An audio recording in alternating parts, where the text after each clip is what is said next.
Après la livraison du bois pour la charpente, il y a un peu plus d'une semaine, nous arrivons à la phase finale de ce travail remarquable avec l'utilisation des mêmes techniques ancestrales de travail du bois. Nous sommes aujourd'hui au château pour y rencontrer les charpentiers qui ont œuvré à la réalisation de la toiture du donjon.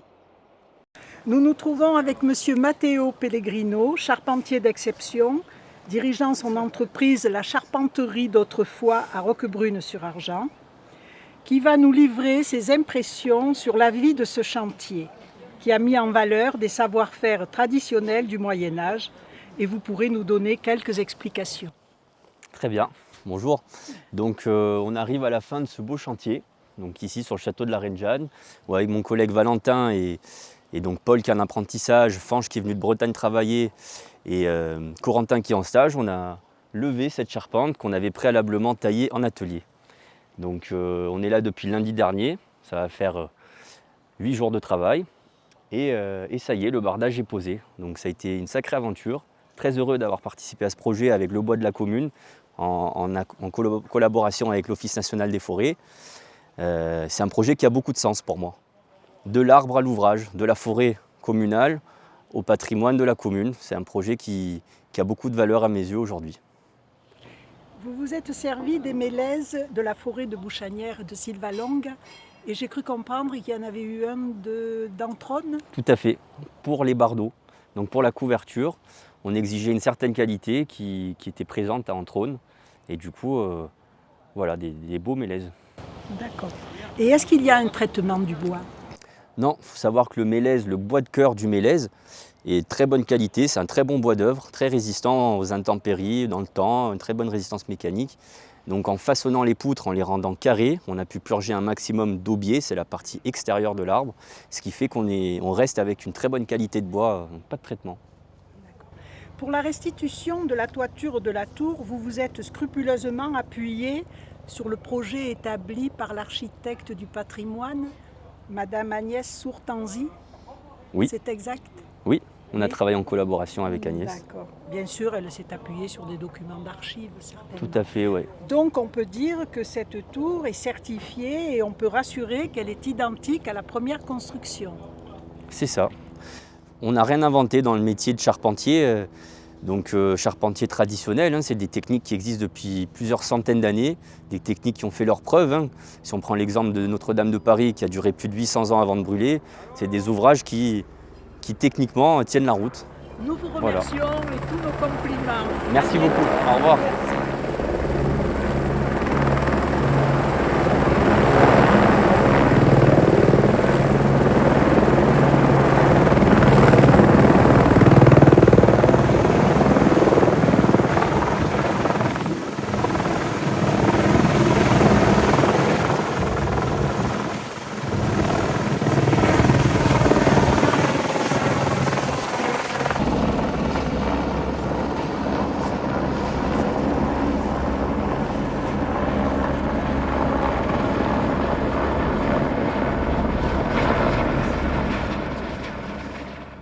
Monsieur Valentin Pontarolo, charpentier d'exception, qui va nous livrer ses impressions. Et bonjour, donc c'était un honneur de travailler sur ce chantier. D'abord c'est un superbe bâtiment, bâtiment patrimonial. Aussi on a utilisé des techniques de charpente traditionnelles, donc moi c'est des choses qui me tiennent à cœur, pouvoir perpétuer ces savoir-faire, les transmettre également. Et aussi on a utilisé une ressource locale, donc c'est quelque chose qu'on peut mettre en avant sur ce chantier, c'est que les acteurs ont souhaité réintégrer le bois des forêts alentours pour pouvoir faire cet ouvrage. Et on a vécu des super moments avec l'équipe sur le chantier, mais on a aussi vécu de super moments en dehors du chantier, donc notamment dans le petit village de Guillaume où on a rencontré beaucoup de monde, on a lié des amitiés. Voilà, on s'ennuyait jamais le soir. Eh bien écoutez, nous vous remercions et nous vous présentons tous nos compliments. Merci beaucoup. Merci.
Le château de Guillaume, dit de la Reine Jeanne, construit sur un éperon rocheux à 850 mètres d'altitude, permet de visualiser l'architecture militaire du XIIIe au XVIIIe siècle, sous 3 souverainetés, Provence, Royaume de France et Royaume de Piémont-Sardaigne. Les vestiges de l'ancien château de Guillaume dominent le village et dans les années 2000 font l'objet d'une étude globale en vue de leur restauration et de leur mise en valeur. Perché sur son éperon rocheux, la butte sur laquelle reposent les fondations de la tour ronde s'effrite et son donjon menace de s'effondrer. Alors, il faut agir. Il faut chercher à sauver ce trésor en péril et lui porter secours. Toutes les initiatives se multiplient. Bénévolat, appel à dons, loto du patrimoine.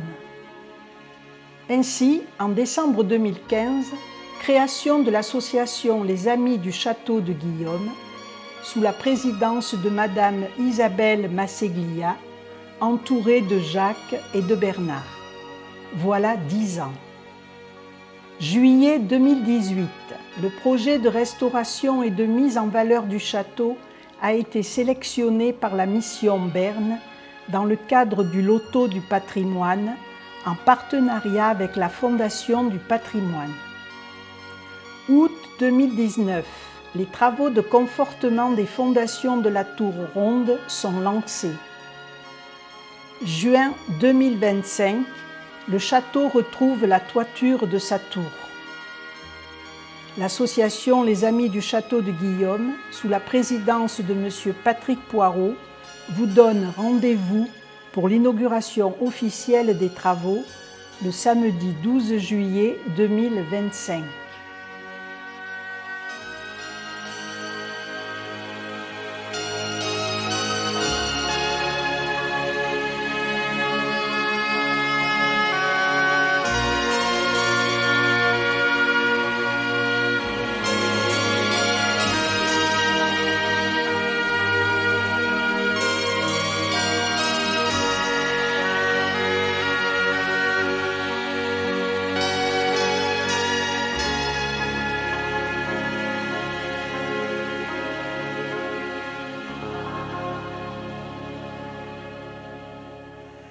Conjointement aux travaux de la toiture de la tour du château, les agents de l'Office national des forêts ont réhabilité, sécurisé et calibré le sentier menant au château.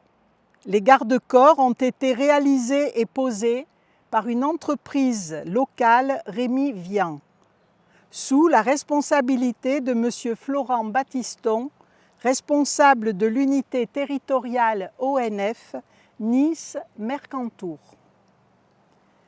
Ces travaux du sentier, débutés le 28 avril, se sont achevés en même temps que ceux de la toiture de la tour du château, début juin.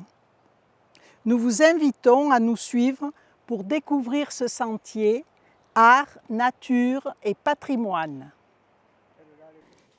Pour y accéder, il faut traverser le village de Guillaume en suivant les panneaux « Château », puis quitter la route pour prendre à droite la direction « Sentier du Château ». Tout au long du sentier, des silhouettes de taille humaine, déclinées autour du triptyque « L'acier, la pierre et le verbe », représentent les défenseurs du château. Les phrases authentiques qui les accompagnent, déclinées en gaveau et en français, évoquent l'histoire du village pendant les guerres de religion. Elles sont extraites d'un ouvrage de l'archiviste Jean-Bernard Lacroix. En une vingtaine de minutes, le marcheur s'élève au-dessus des maisons, découvre le plan du village, la confluence du Var et du Tuébi et les montagnes qui l'entourent. Il appréciera la fraîcheur du couvert végétal et pourra identifier différentes espèces d'arbres et d'arbustes. Ce sentier renforce le lien physique entre le village de Guillaume et son château de la reine Jeanne. Nous sommes sur un sentier dit de montagne et la prudence reste de mise.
La tour circulaire témoigne du choix de Guillaume de rester fidèle à la Provence. Le château de Guillaume témoigne de l'indépendance de la cité, perché sur son éperon rocheux, peut être fier de la toiture de sa tour retrouvée et de son chemin d'accès rénové.